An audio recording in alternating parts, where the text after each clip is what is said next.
Hey there guys, how's it going? Today I'm going to be going over my initial thoughts, breaking down the plot of the newly revealed Final Fantasy XVI trailer.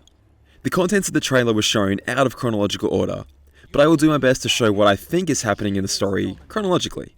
Of course, these are initial impressions, based off of a 4-minute trailer, and will very likely not be 100% correct. So with that in mind, and a huge grain of salt, please enjoy the video. It seems that Final Fantasy XVI takes place in a far more medieval setting than recent Final Fantasy games, harkening back to the older titles.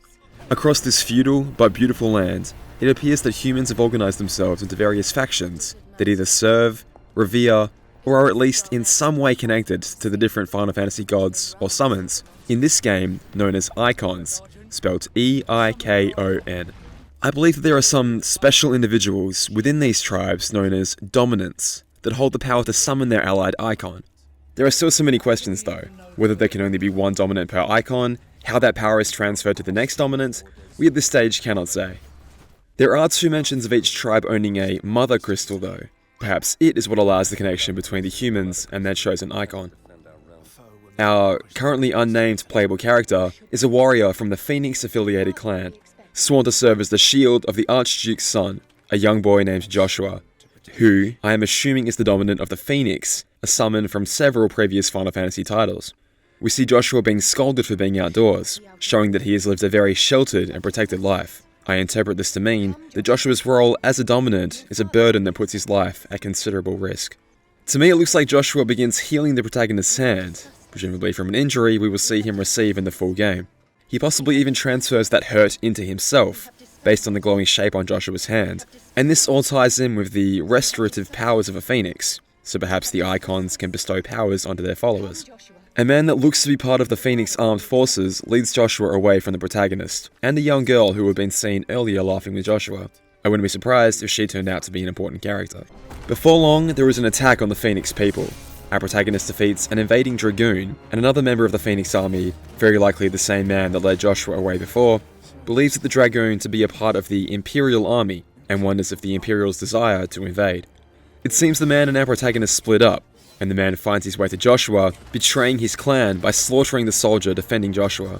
With 2 of the invading soldiers backing him up, the traitor approaches Joshua, who falls to his knees and screams to the heavens, with his eyes glowing a burning orange red.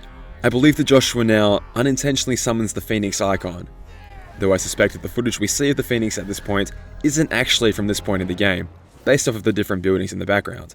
But what truly surprises the traitor is that the flames continue to spread around Joshua, appearing as a large man made completely of fire, still with glowing eyes, and seems to continue its transformation into a second fire-based icon, Ifrit. Whether Joshua has somehow performed 2 summons at once, or is somehow actually transformed into Ifrit, remains to be seen. Though this does raise the question of whether all Dominants actually summon their Eikons by transforming into them, rather than summoning them in the conventional way we have seen in previous Final Fantasy games. Either way, the Phoenix and Ifrit are being set up as opposing forces to each other, a yin-yang style relationship, perhaps echoing the restorative, even life-giving powers of the Phoenix versus the destructive, chaotic nature of Ifrit. And I suppose it's possible that there are 2 sides to every clan as well. We move forward an unknown amount of time, I'd say at least 10 years, to find our protagonist has joined a small militia group, all bearing large facial tattoos. The protagonist stares deep into the fire, as their leader discusses their target, Shiva's Dominant. Whether they intend to kill her, or capture her, at this stage who can say. The leader mentions that it is not for their kind to question orders, only to follow them, showing that they are doing this job under orders from somebody else. And I get the feeling that their very visible tattoo is a branding, or a punishment, marking them as one whose life is deemed less important than others. We see scenes of a massive battle between 2 clans, one wielding ice-based powers that can be assumed to be Shiva's clan, wearing garb that covers their faces and giving their uniforms a recognizable black-white-black pattern, battling another group that almost resemble Vikings, brandishing large battle axes and hammers. I can only assume that this battle is where our group intended to find Shiva's Dominant. One of our protagonist's group members points out that one clan is summoning their Eikon, and we see the mighty Titan, a staple Final Fantasy summon, rising from the earth. Shiva is also summoned, and the 2 Eikons do battle with each other, crushing and presumably killing one of our militia in the debris of battle. I can only surmise that the Titan-affiliated clan won this battle, as we also see scenes of perhaps the leader of the Shiva clan discussing alliances with a visitor from yet another clan. The leader is annoyed that this outsider will not be lending their forces to the Shiva clan, yet the outsider appears to be telling him not to worry, that it was the Dalmex who drove back the Crusaders in the Battle of the Twin Realms. So to me, this is saying that before the Shiva clan fought the Titan clan, they sought help from their separate clan, who declined them assistance, based on the belief that they had already beaten them back before, meaning that the clan I've been calling the Shiva clan would actually be known as the Dalmex, and the Titan clan would be the Crusaders. The mention of Twin Realms also caught my attention. Perhaps this is a nod to Final Fantasy XIV's Twin Realms, if you will, the now destroyed original game and the Realm Reborn. But given the duality of the Phoenix and Ifrit, I wonder if the Twin Realms don't have a deeper meaning that will be revealed later on. This woman is also seen in perhaps a separate scene with more leaders, possibly her own, discussing their own clan's Mother Crystal, and that without its power, they cannot defend their realm from the spread of the Blight. Another case of humans needing a divine crystal to defend their home from the threat of a creeping plague-like darkness. But the text that appears towards the end of the trailer alludes to the idea that the crux of this game will be casting off the legacy of the crystals and all the baggage that comes with it. It honestly has me quite intrigued.